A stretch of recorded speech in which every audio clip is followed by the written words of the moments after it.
পারে 350-400, তা প্রত্যেক দিন কাজ থাকে না। এর মধ্যে দিয়ে কোনো রকম 3টা সন্তান নিয়ে মানবতার জীবনযাপন করে দিন কাটাচ্ছি আর কি। আমার বাড়িতে এখন সবচেয়ে গুরুত্বপূর্ণ একটা সমস্যা, সেটা হচ্ছে বিদ্যুৎ নাই। এই বিদ্যুতের কারণে ছেলেমেয়েদের লেখাপড়া, বিশেষ করে পাশে একটা আমার জলাশয় আছে যেখানে আমি মাছের চাষ করতে পারি, এটাও আমার সম্ভব হচ্ছে না। এবং আমার পরিবারে বিদ্যুতের সমস্যাটাই সবচেয়ে গুরুত্বপূর্ণ হয়ে উঠেছে আর কি। তো আপনাদের মাঝে আমি অনুরোধ করতেছি, আপনাদের মাধ্যমে আমার এই সমস্যাটার সমাধান যদি করতে পারেন তাহলে আমি পরিবার নিয়ে খুবই উপকৃত হই। ধন্যবাদ আপনাদেরকে।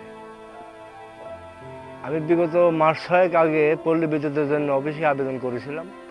তো আমি ইতিমধ্যে 3-4 বার অফিসে গেছি, তাদেরকে বলেছি, তারা এই বিভিন্ন সমস্যা দেখাচ্ছে, ইনস্ট্রুমেন্ট নাই, আজকাল এভাবে হতে হতে এখন পর্যন্ত আমি বিদ্যুৎ পাই নাই।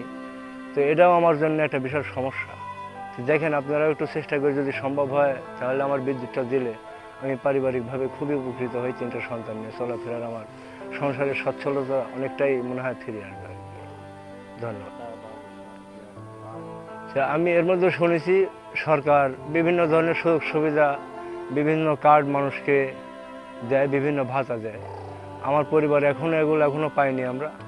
তো সরকারের সহযোগিতা পাই, যদি কোনো সুযোগ সুবিধা দেয় আমাদেরকে, তাহলে আমাদের পরিবারে অনেক উপকার হবে।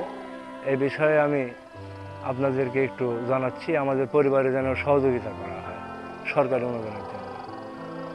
কৃষিকাজ করে মানবত জীবনযাপন করছি।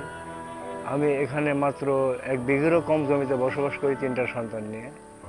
আমার যে ইনকাম হয় প্রত্যেক দিন ডেলে